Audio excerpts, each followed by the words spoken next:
Hello everyone, this is James, your TCGHermit, and welcome to a new video. This will be my deck profile on my Evilswarm deck, a deck that I've been playing at locals for the past couple of weeks, and I've been really enjoying it. Let's get right into the deck profile. First, we start off with the heart and soul of the deck, 3 Evilswarm Karikion. He is the Sombre of the deck, if you know what Sombre does. They allow you to banish an Evilswarm in your graveyard, add one back to your hand, and then normal summon an additional one. Late game, it's a 1-card Ophion or any other Exceed you may want to make. He's amazing top deck, and with a little bit of setup in the first turns, he's even nice drawing him originally. So, there's your Karikions. Next up, we run triple Evilswarm Castor. He says you can normal summon an additional Evilswarm during the turn you use him, even if his effect is negated by Veiler or Venus Chain, Breakthrough Skill, anything. His summon has to be negated, or else you do get that effect. Next up, we get Mandragora. Mandragora says you can summon him if your opponent controls more monsters than you. It's like a Cyber Dragon, but the effect's actually a little bit better. Helps you set up for Ophion plays. Great if you're going second. So you side this guy out, or side one of him out if you're going first, game 2, if you've won game 1, for something more relevant. Next up, we run Thunderbird, because he is an amazing floater. He helps you get to your Ophion plays just by sitting on him. He's 1650, goes up to 1950 when he's banished and comes back to the field like Wind Up Rabbit. And he's just really big, and he can dodge all the problems and everything. And you don't have to waste your pandemics on him either. Next we run triple Heliotrope and double Rescue Rabbit. 3 vanillas and only 2 Rescue Rabbits is somewhat of a questionable play. Wow, that's so much glare. But anyway, you really run 2 rabbits just so you can get to it more often. And later on in the game, you can make Digusto Emerald to recycle your Heliotropes and then go Rabbit. GG. Anyway, there's that. And last but not least, we have our hand traps, which are double Effect Veiler and double Maxi. Double hand traps are really good this format, so you always want to run 2 Effect Veiler and 2 Maxi, because they are really good. Dropping Maxi on dragons, I mean, you're basically netting yourself 3 cards. So, for your spell and trap lineup, the spell lineup is pretty low.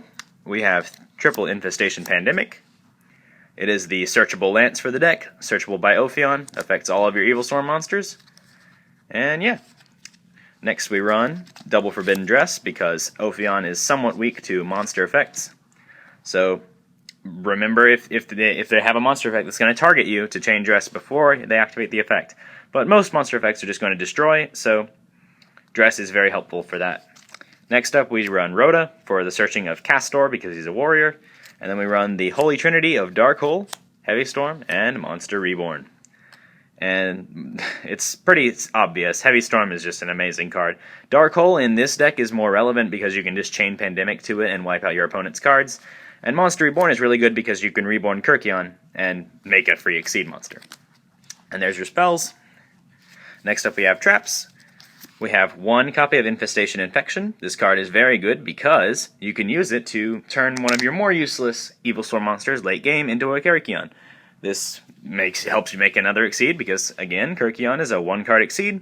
Also, you can chain this to an attack, and you can save your monster and get a free search instead of losing your monster in the battle. You'll take more damage, but again, life points do not matter as long as you can pay for Solemn Warning. Alright, next up we have double Safe Zone. Safe Zone is very good, and when Master Key Beetle comes out, we might bump this to 3. Safe Zone helps you protect your Ophion and sit on him for a long time. In a deck that's actually killed by Ophion, Safe Zone is incredible. Next, we run double Fiendish Chain, double Compulse, and double Torrential Tribute for our traps. It's a pretty basic lineup, actually a few more traps in my build than most other Evilswarm builds. I love Torrential because it can just wipe the field, and you can even chain Pandemic if you have one. Compulse is amazing in this format, as well as Fiendish Chain. And that's the traps. And then on top of that we run Judgment and Warning. And that is the traps in the deck. Now we will move on to the extra deck. The extra deck is pretty basic. It's a lot of level 4s. I have these 2 Skylas in here because they're beautiful, and I use them as tokens in case I steal someone's Draco sack. Obligatory, triple Ophion, because Ophion's your boss monster, and this is Protect Ophion.deck. I'm still missing a DT one, it's so sad. We run 1 Ouroboros, because he's a toolbox of different effects, and he's very easily made with a Castor and a Karikion. A Bahamut, because he's Big Eye. with a slightly bigger cost, but, I mean, permanent stealing it really isn't bad. Bahamut's amazing. Nightmare, you may not think to use him, but in the mirror, he's actually amazingly powerful, because your opponent cannot summon an Exceed monster without having you just flipping it face down. We run Cowboy, Dweller, Maestro, Black Ship of Corn, basic Exceed monsters. We run number 16 Shockmaster, because, again, with Kirkion and Castor, you can make a free one.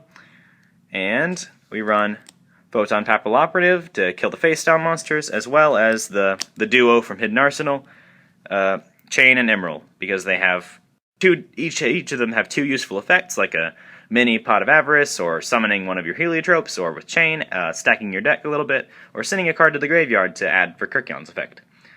And then on top of that, we play 1 Ally of Justice Catastor, because we run Veiler and a bunch of level 4s, and he may actually be alive at some point. And he's just a good generic rank, level 5 Synchro monster. That is the extra deck for Evilswarms. And now we will look at my side deck choices.